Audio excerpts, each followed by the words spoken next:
Olá, aqui é o professor Diego Carneiro, mais uma vez. Hoje a gente vai formalizar um pouco esse modelo de resultados potenciais que a gente vem discutindo aí nos vídeos anteriores, certo? Vou apresentar então a formalidade estatística aqui de como é que se conceitua esse modelo de resultados potenciais para avaliação de políticas. Inicialmente a gente vai definir uma notação, certo? A gente vai chamar YI com entre parênteses como sendo o resultado potencial do indivíduo I, caso ele seja tratado.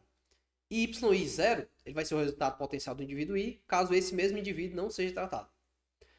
Então a gente vai chamar de beta I, vai ser o efeito do programa, que vai ser a diferença entre o Y1 e o YI0, certo? Então esse aqui vai ser o efeito do tratamento para o indivíduo I. Note que aqui a gente está tratando do efeito individual. Comumente a gente pode, então, especificar o resultado potencial do indivíduo utilizando uma funçãozinha linear, certo? Então, o Y0 vai ser alfa mais o EI, que seria um ruído aleatório. E o Y1 vai ser o alfa mais o beta I, né, que é o efeito do programa, mais o ruído aleatório. Se eu subtrair esses dois valores, vocês vão ver que eu vou chegar exatamente no efeito do tratamento para o indivíduo I. Alfa aqui seria o nosso intercepto, né, equivalente numa regressão linear. O S, então, seria um componente não observado, que não é observado pelo avaliador, claro, mas que afeta os resultados potenciais do indivíduo I.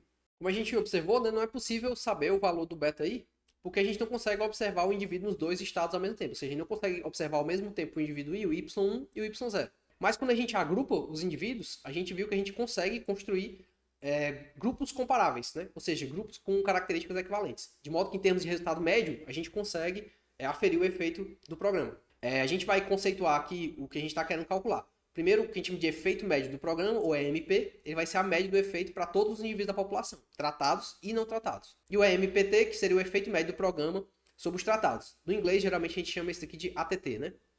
É a média do efeito do programa para o subgrupo que participa do programa. Esse aqui geralmente é a variável é o parâmetro, né? O objeto de maior interesse. Geralmente a gente está interessado em saber o efeito do programa sobre quem participou do programa. Algumas vezes é interessante a gente saber o efeito sobre a população como um todo, principalmente dependendo da forma que o programa vai ser ou não expandido.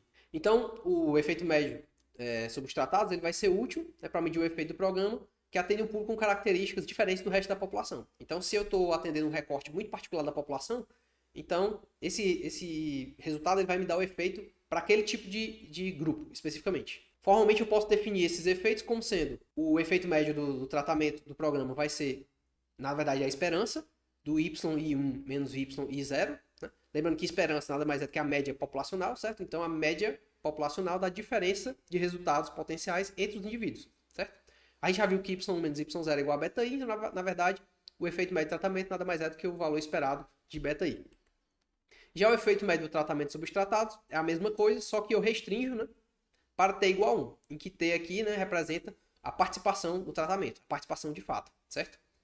Então, não confundir, tá? Aqui é o indivíduo participou de fato no tratamento, e aqui é se ele tivesse participado ou não, tá? Então, mais uma vez, y1 menos y0, a gente sabe que dá o beta i, então aqui meu efeito do tratamento sobre os tratados vai ser a esperança do beta i, dado que ti é igual a 1. Então, TI ele vai ser uma variável binária, que ela vai assumir valor 1 se o indivíduo participa de fato do programa e 0 caso ele não participe. Então, se a gente utilizar o par de resultados potenciais, o resultado participando e não participando do programa, e a variável que define se ele de fato participa ou não, T1 e T0, a gente pode expressar o resultado que a gente observa para os indivíduos pela seguinte equação. O resultado que a gente observa para os indivíduos, tanto tratados quanto não tratados, ele vai atender essa expressão aqui. Ó. Ele vai ser o quê? Ele vai ser o resultado se ele recebeu o programa, multiplicado pela ADAME de tratamento, e 1 menos ADAME multiplicando o resultado se ele não recebeu o programa, certo? Se você observar, o que vai acontecer? Quando o t for igual a 1, esse negócio aqui vai zerar e eu vou ficar com y igual a y1. Ou seja, de fato, eu vou observar o resultado quando o programa acontece. Já se o t for igual a 0, então esse aqui vai zerar, aqui eu vou ficar com 1, multiplica y0. Então, se ele não participa do programa, o resultado que eu vou observar é o y0, certo? Se eu desenvolver um pouquinho essa expressão, eu vou ficar aqui com o resultado y0 mais t, que multiplica a diferença de y1 e y0. Só o que eu acabei de observar, se o t for igual a 0, né, eu vou ter que y é igual ao y0, ou seja, se o cara não participa do tratamento, eu vou observar simplesmente o resultado dele, o resultado potencial sem a participação no programa, e se o t for igual a 1, ou seja, se ele participa do programa, o resultado que eu vou observar é exatamente o resultado dele participando do programa. Se a gente substituir, então, y0 e y1 na equação anterior, a gente vai obter a seguinte equação. Essa aqui era a expressão que a gente tinha visto no final, que é o resultado observado. Né? Se eu substituir aqui y0, aqui vai ser alfa, né? Mais o epsilon. E aqui, menos t, que multiplica a diferença de y1 e y0, que é o beta, certo? Então, menos com menos vai ficar mais, eu vou observar exatamente o que eu tenho aqui, tá certo? Alfa mais beta t mais i. Então, note que a gente já tem praticamente já quase uma regressão linear aqui formada, em que o beta seria o coeficiente que é associado ao efeito do programa e t, uma dummy de participação ou não.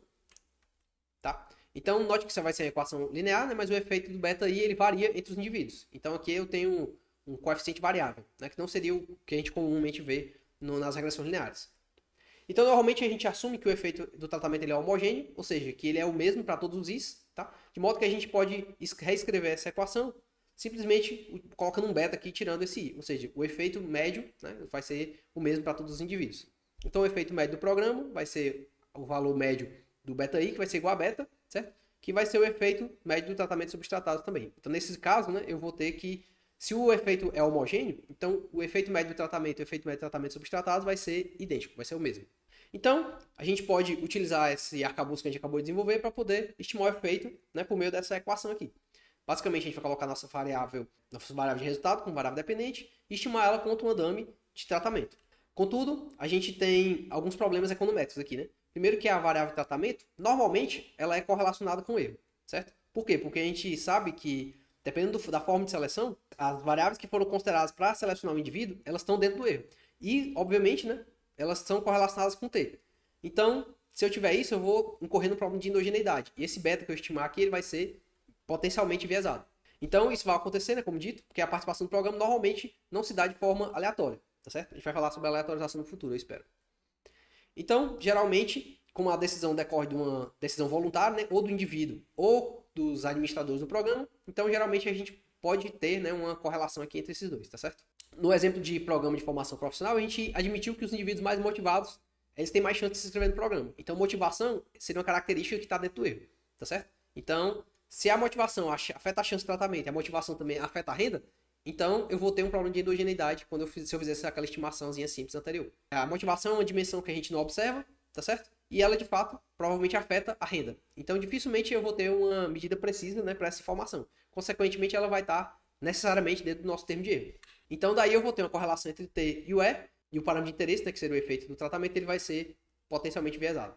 Então, assim, esse problema de viés, né, de estimação incorreta do beta, devido à correlação dele com características não observadas, recebe o nome que a gente chama de problema de seleção, certo? O tamanho desse viés a gente vai chamar de viés de seleção, tá? Então, comumente, né, nos papers que você vê de avaliação, geralmente vai ter uma discussão aí sobre o tamanho do viés de seleção, certo? E com as formas que a gente pode fazer para mitigar esse viés. Os diferentes métodos, né, que a gente vai observar no futuro vão estar relacionados com a contenção, de alguma maneira, desse viés. Então, para formalizar aqui o viés de seleção, a gente pode voltar aqui para o caso dos efeitos heterogêneos, ou seja, em que eu tinha um beta para cada indivíduo, um beta i, não o beta assim, sem o subscrito, certo? Então, vamos ter algumas situações. O E11 vai ser a esperança do Y1, dado que ele foi tratado. Ou o resultado médio, se tratado, dos tratados. O E10 ele vai ser o resultado do Y0, dado que o indivíduo recebeu o tratamento. Ou o resultado médio, se os indivíduos não fossem tratados, dos que de fato receberam o tratamento.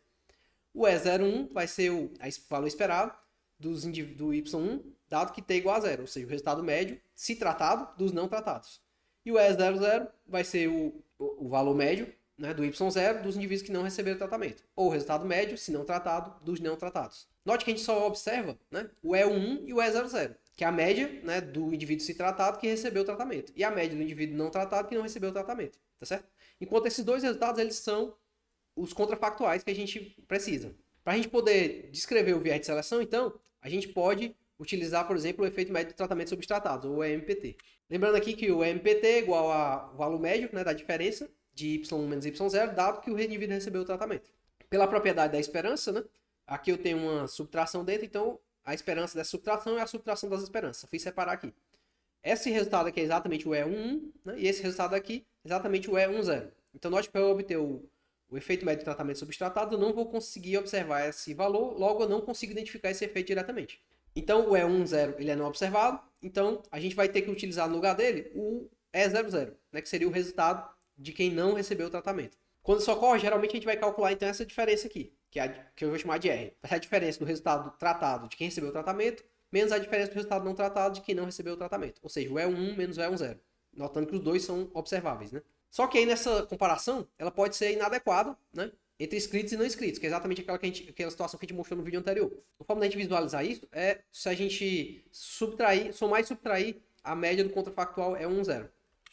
Então a gente ficaria dessa forma. Pegando essa expressão de cima, a gente vai ficar com E de y dado t igual a 1, que é esse pedaço aqui.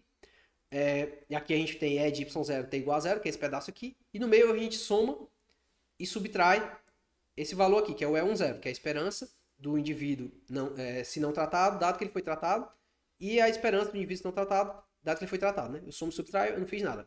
Só que aí eu agrupei, né, essas diferenças aqui em dois componentes, tá? Essa aqui, o E1 menos E1, 0, o E1, 0 menos E0, 0.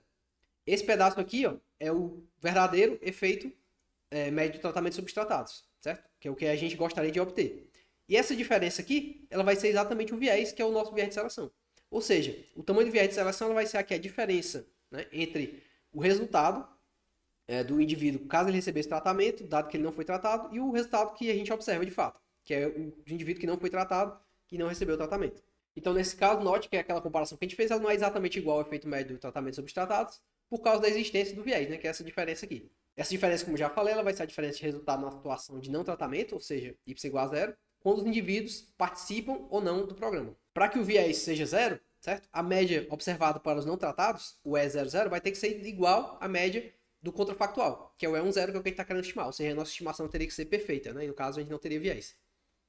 Mas como a gente não observa o E10, então a gente não tem como saber a magnitude desse viés, certo? Aí, na verdade, a gente tem como saber simplesmente argumentativamente. Não tem como definir, de fato, o tamanho desse viés, né? Ele é implícito, a gente não consegue calcular ele exatamente, tá certo?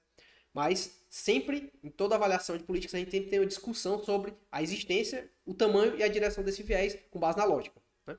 Essa lógica vai estar diretamente relacionada com as variáveis que a gente considera que são relevantes para o tratamento, que estão correlacionadas com Y, vão atuar. Elas vão atuar no sentido de reduzir o efeito ou de aumentar o efeito de quem recebe o tratamento, tá certo? Mas aí a gente pode discutir isso aí em momentos posteriores. No momento, eu quis fazer essa série de vídeos aqui para poder mostrar para vocês aqui um resuminho do que a gente vê na aula de tópicos em econometria, tá? Muito obrigado, até a próxima e a gente vai se falando.